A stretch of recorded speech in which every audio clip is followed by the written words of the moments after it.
আর টিনা দুজন যমজ বোন ছিল। দুজনেরই ব্যক্তিত্ব একে অপরের থেকে আলাদা ছিল, কিন্তু দুজনের মধ্যে খুব বন্ধুত্ব ছিল। অনাথ হওয়ার কারণে দুজনই প্রচণ্ড গরিব ছিল আর সংসার চালানোর জন্য প্রধানের বাড়িতে কাজ করত। আর দুজনই একে অপরের সাথে ঘরে কথা বলছিল। আমি আর প্রধান বাবুর ওখানে কাজ করতে চাই না টিনা। ওনার ওখানে কাজ করছি নিশ্চয়ই, কিন্তু নিজের পরিশ্রমে টাকা নিচ্ছি। যখনই ওনার কাছে টাকা চাই উনি অস্বীকার করে দেন। রাগ কেন করছিস বোন? আজ আমি গিয়ে ওনার সাথে কথা বলছি, উনি আমাদেরকে টাকা দিয়ে দেবেন। তুমি মনের খুব সরল গো দিদি। তুইও জানিস গ্রামে অনেক দিন ধরে অসুখ চলছে, আর ওষুধ শুধু প্রধান বাবুর কাছে পাওয়া যায়। তাই আমাদেরকেও একটু বুদ্ধি নিয়ে চলতে হবে না? তুমি তো 5 মিনিটই বড় আমার থেকে, সেই জন্যই কথা শুনি তোমার। যদি আমি বড় হতাম না, তাহলে আমি এখনো টাকা বার করতাম ওনার থেকে। হ্যাঁ, এটা তো ঠিক। প্রধান নিজের বাড়িতে একটা রসায়ন তৈরি করছিলেন। আজকে এটা আবার তরি তরকারির ওপরে ছিটিয়ে দেব আর গ্রামবাসীদেরকে দিয়ে দেব। তারপর ওরা যখন অসুস্থ হয়ে যাবে তখন ওদের কাছ থেকে ওষুধের পরিবর্তে আমার কাছে কাজ করাবো। এই গ্রামের লোকেরা শুধু আমার জন্যই তো রয়েছে, আর এই মহামারী আমি কখনো যেতেই দেব না। রসায়ন তৈরি হয়ে গেছিল আর প্রধান বাবু ক্ষেতের দিকে এটা ফেলার জন্য যাচ্ছিলেন। আসলে গ্রামের অসুখের কারণ প্রধানই ছিলেন। যেইভাবে উনি ক্ষেতে এই রসায়ন দিচ্ছিলেন, ঠিক সেইভাবেই গত 2 বছর থেকে প্রধানের এই কাণ্ডকর্ম পুরো গ্রামকে অসুস্থ করে ফেলেছিল। আর তারপর ওষুধের বদলে উনি গ্রামবাসীদের কাছ থেকে ক্ষেত কিনে নিতেন। এই গ্রামকে আমি কখনো উন্নতি হতে দেব না। যদি বড় হয় উন্নতি হয় শুধু আমার। প্রধান বাবু ওখান থেকে বাড়ি চলে যান। আর পরের দিন টিনা আর রিনা সকাল সকাল ওনার বাড়িতে কাজ করতে আসে। কাজ শেষ করার পর ওরা দুজন প্রধানের কাছে যায় টাকার কথা বলতে। প্রধান বাবু, আসলে টাকার জন্য একটু কথা বলার ছিল। টিনা, আমি বলেছিলাম না যে পয়সা আমি এ মাসে দিতে পারবো না, কারণ ওটা আমাকে গ্রামের লোকজনের জন্য ওষুধ তৈরি করার জন্য ব্যবহার করতে হবে। পয়সা আমি পরের মাসে দিয়ে দেব, ঠিক আছে? আর আমাদের যে টাকার দরকার তার কি? তাতে কি হয়েছে? গ্রামের থেকেও বেশি দরকারি তুমি। শুধু শুধু তর্ক কেন করছেন প্রধান বাবু? গ্রাম থেকে বড় নই, কিন্তু গ্রামের অংশ নিশ্চয়ই। আর আমাদের দুজনের খাবারের অভাব হয়ে গেলে আপনি কি সেই দোষটা নিজের কাঁধে নেবেন? এতক্ষণ ধরে আমি ভালো করে কথা বলছিলাম, কিন্তু তবে এবার তুমি শুনে নাও। আমি তোমাকে ততদিন একটা পয়সাও দেব না যতদিন না গ্রামবাসীদের জন্য আমি ওষুধ বানিয়ে ফেলছি, ঠিক আছে? প্রধান বাবু, আপনি ব্যাস এই মাসের টাকা আমাদের দিয়ে দিন। আমরা খুবই কঠিন পরিস্থিতিতে আছি প্রধান বাবু।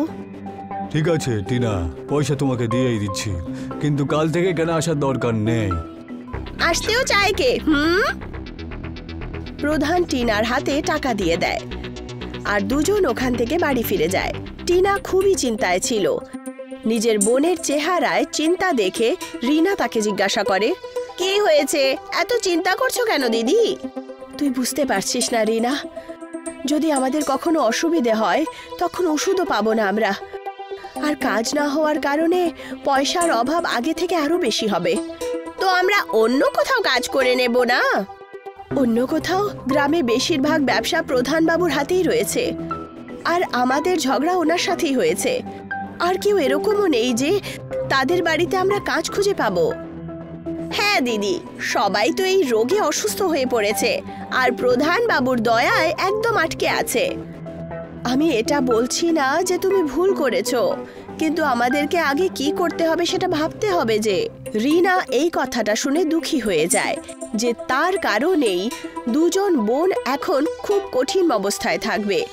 দেখতে দেখতে 1 মাস কেটে যায় আর দুজন বোনেরই টাকা পুরোপুরিভাবে শেষ হয়ে যায়। বাড়িতে খাবার দাবার কিছুই বেঁচে থাকে না। শেষ ভোজন বেঁচে ছিল যেটা রিনা টিনাকে দিয়ে দেয়। তুমি খাবার খেয়েছো? আমি তো আগেই খেয়ে নিয়েছি দিদি, যখন তুমি কাজ খুঁজতে বেরিয়েছিলে।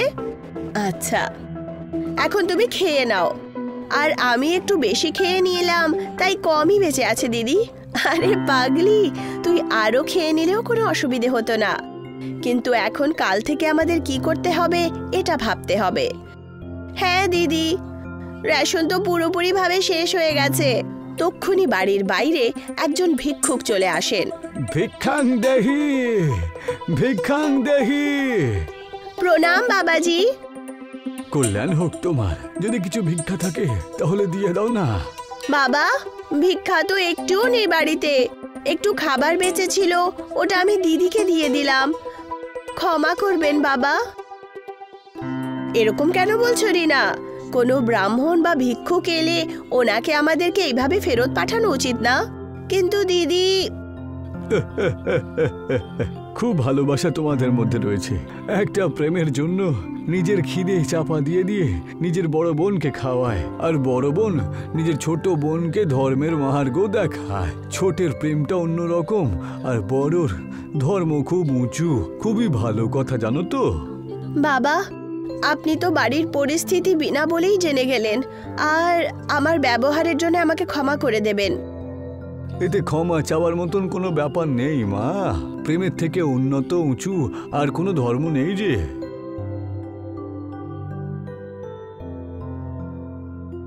ভিক্ষুক ভোজন শেষ করার পর উঠে রিনা আর টিনাকে বলেন, তোমাদের দুজনের সেবা ভাবনার জন্য আমি খুবই প্রসন্ন। বলো, কি লাগবে তোমাদের? বাবা, এই গ্রামে একটা অসুস্থতা ছড়িয়েছে, যার কোনো রকম চিকিৎসা বেরিয়েই আসছে না 3 বছর ধরে। ব্যাস, আপনি সেটা ঠিক করার কোনো উপায় বলুন। ওই ভিক্ষুক কিছু একটা ভেবে হাসেন আর বলেন, যদি তাই হয় তাহলে তোমাদের যমজ বোনকে আমি একটা ধাবা দিয়ে দিচ্ছি। তোমরা দুজন ওখানে চাই খাবার তৈরি করবে, লোকেদের রোগটাকে ঠিক করে দেবে আর শরীর একেবারে সুস্থ করে তুলবে। কিন্তু কি বাবা? এটা তখনই সম্ভব হবে যখন কোনো ভালো পরিষ্কার মনে আর দয়া ভাবনাকে বোঝে ওই খাবারটাকে তৈরি করবে। কেউ যদি অসৎ লোক তার ব্যবহার করে তাহলে তার সমস্ত সমৃদ্ধি নষ্ট হয়ে যাবে। আপনার কথা আমরা মাথায় রাখবো বাবা। তক্ষুনি যেখানে তাদের দুজনের বাড়ি ছিল তার ঠিক সামনে একটা ধাবা প্রকট হয়, আর সেই ভিক্ষুক হাসতে হাসতে ওখান থেকে চলে যান। চলো দিদি, এখন আমরা এই ধাবাতে কাজ শুরু করে দিই আর লোকেদের অসুখ শেষ করে দিই। হ্যাঁ, এখন তোমাকে আর আমাকে অভাবে বাঁচতে হবে না। দুজন বোন নিজের ধাবায় কাজ শুরু করে দেয়, আর কিছুক্ষণের মধ্যেই রান্না তৈরি হয়ে যায়। ধাবা দেখার পর মালতী আর অমৃতা ওখানে চলে আসে। আরে টিনা, কি ব্যাপার? এই ধাবা কোত্থেকে উড়ে চলে এলো? হ্যাঁ, যেন কোনো জাদু হয়ে গেল। আরে মালতী মাসি, খেয়ে দেখুন, আপনার এই যে সমস্ত রোগ সব শেষ হয়ে যাবে, আর টাকাও বেশি দিতে হবে না আপনাদেরকে। হ্যাঁ, 2 সময়ের খাবার এখান থেকেই নিয়ে যাবেন। যত আপনার খাবার খরচা, সেই খরচাতেই আমরা আপনাদেরকে ধাবাতে খাওয়াবো। আচ্ছা আচ্ছা, সত্যি নাকি? দাও, খাইয়েই দাও আমাদেরকেও। টিনা আর রিনা তাদের খাবারের জন্য 2টো প্লেট লাগিয়ে দেয়। যেইমাত্র ওরা খাবার শেষ করে, যেন তাদের শরীরের সমস্ত রোগ ঠিক হয়ে গেল, আর দুজনই একটা নতুন রকমের শক্তি অনুভব করে। এটা তো চমৎকারের থেকে কম না সোনা। পুরো গ্রাম রোগে অসুস্থ হয়েছে। আমাদেরকে আরো খাবার দিয়ে দাও বাড়ি নিয়ে যাওয়ার জন্য সোনা। টাকা আমরা কালকে দিয়ে দেব। হ্যাঁ মাসি, আপনার কাছে যখন থাকবে তখন টাকা দেবেন। আপনি ব্যাস বাড়ির সুস্থতার উপরে মন দিন, আর টাকা আপনারা যে কোনো সময় দিয়ে যাবেন। 1 মাস কেটে গিয়েছিল। অমৃতা আর গ্রামের কিছু লোক ধাবার বাইরে খাবারের জন্য লাইনে দাঁড়িয়েছিল। তক্ষুনি প্রধান হাতে একটা কাগজ নিয়ে ওখানে আসেন। বাহ বাহ বাহ, দারুণ রিনা, টিনা দারুণ। খুব বড় লোক হয়ে গেছো তো। এখন এতেও আপনার অসুবিধা আছে নাকি? টিনা, শান্ত হও। আরে সোনা, রিনাকে কেন আটকাচ্ছিস? ঠিকই তো বলছে ও। শুনেছি সবাদের শরীর ঠিক হয়ে যাচ্ছে এখন, সেই জন্যই এত বড় বড় কথা বলছো, তাই না? প্রধান, তুমি ওষুধের বদলে আমাদের সবার থেকে খেতে কাজও তো করাতে। হ্যাঁ মাসি, ওনার কথা অনুযায়ী তো মনে হচ্ছে যেন পুরো গ্রামটাই উনি কিনে রেখেছেন, আর গ্রামের সমস্ত লোকেরা ওনার গোলাম। আপনারা সবাই একটু শান্ত হন। আমাদেরকে রোগ ঠিক হওয়ার কারণে সুখী হওয়া উচিত। আপনারা এইভাবে ভাবুন, আর একে অপরের সাথে ঝগড়া করা বন্ধ করুন। আমি এক্ষুনি তোমাদের সবার মুখের উপরে চাবি লাগিয়ে দিচ্ছি। এই কাগজটা দেখো। প্রধান টিনা আর রিনাকে সেই কাগজটা দেখায়। কি হয়েছে বাবু? আরে এরা দুজন আর কি বলবে, আমি বলছি। এদের বাবা মারা যাবার আগে আমার কাছ থেকে ধার নিয়েছিল, আর সেই ধার মেটাতে পারেনি বলে এই জমি এখন থেকে আমার। এদের দুরবস্থা দেখে আমি কোনো কথা বলিনি, কিন্তু এখন এই জমি আমার ফেরত লাগবে। এটা হলো আসল। তোমার বাবার হস্তাক্ষর রয়েছে এর মধ্যে। হস্তাক্ষর? কি হয়েছে মাসি? মালতী এই জন্য আশ্চর্য হয়েছে কারণ তোমার বাবা লেখাপড়া জানতেন না, উনি তো আঙুলের ছাপ দিতেন। ছি, তোমরা দুজন বুড়ি আমার কাজে কিন্তু নাক গলাতে এসো না। প্রধান, অনেক বলেছেন আপনি, এখন এখান থেকে চলে যান। ধৈর্য রাখারও একটা সীমা থাকে। টিনা যে কখনো রাগ করতো না, তাকে রাগের চোটে দেখে রিনার চোখ একেবারে ছানা বড়া হয়ে যায়, আর বাকিদেরও। তোমাদেরকে আমি দেখে নেব কিন্তু। এইটুকু বলে প্রধান বাবু ওখান থেকে চলে যান।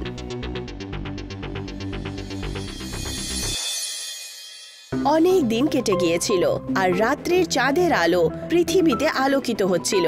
প্রধান ধাবার কাছে মুখ ঢেকে চলে আসে, আর সেই রসায়নের বোতল নিয়ে ধাবাতে ঢুকে যায়। এবার এই তরি তরকারির মধ্যেও আমি এই রাসায়নিকটা ছড়িয়ে দেব, তাহলে যারা এই খাবে তার যেন রোগ হয়ে যায়। তারপরে দেখব এই গ্রামবাসীদের মুখ দিয়ে কত আওয়াজ বেরিয়ে আসে, যত সব। প্রধান ধাবার খাবারের ওপরে রসায়ন ছড়িয়ে দেয়। তক্ষুনি ওখানে কিছু একটা আওয়াজ আসে, আর রিনা চলে আসে। কে তুমি? চোর, চোর, চোর! প্রধান ওখান থেকে পালায়। টিনা রিনার আওয়াজ শুনে ওখানে চলে আসে। কি হয়েছে রিনা? কি হয়েছে? চোর এখানে দাঁড়িয়ে ছিল, আমাকে দেখেই পালিয়ে গেল। চুরি হয়নি তো কিছু? আরে গন্ধটা কিসের? দুজনই খাবারের জিনিস দেখে, তখন তার মধ্যে থেকে রসায়নের গন্ধ আসছিল। দুজনই পরের দিন সকালে মালতী আর অমৃতাকে এটা দেখানোর জন্য ডাকে। কি হয়েছে টিনা?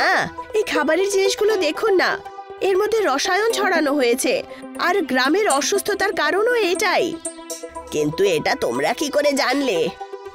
ব্যাপারটা হলো যে মাসি, টিনা বাবার বরদানের ব্যাপারে সবকিছু বলে দেয়, আর সে বলে যে এখন ওরা সবাইকে বুঝতে পারে আর সমস্ত অসুস্থতা দূর করতে পারে।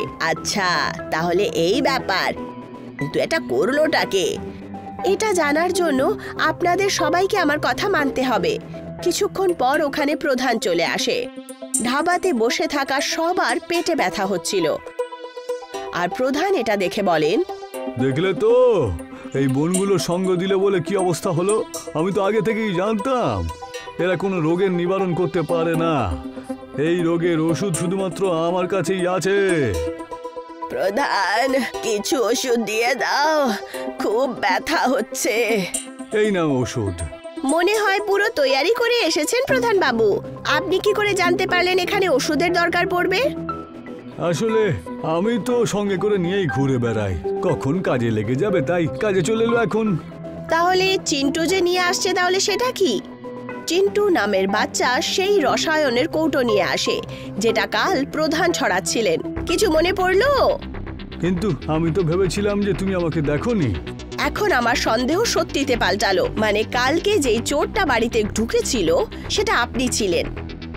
রিনা রাত্রিবেলা যে কৌটোটা দেখেছিল, আমি বেশ তার মতোই দেখতে একটা বোতল তৈরি করালাম, আর আপনি নিজেই ফেঁসে গেলেন। এত বছর ধরে আপনি আমাদেরকে এইভাবে রোগগ্রস্ত করেছেন, আর ওষুধ দিয়ে মহান হচ্ছেন। বেরিয়ে যায় এই গ্রাম থেকে। প্রধান ওখান থেকে পালায়। এই ঘটনার পর গ্রামে কখনো রোগের কারণে কারোর কোনো অসুবিধা হয় না, আর সেই জাদুই ধাবা এখনো চলছে।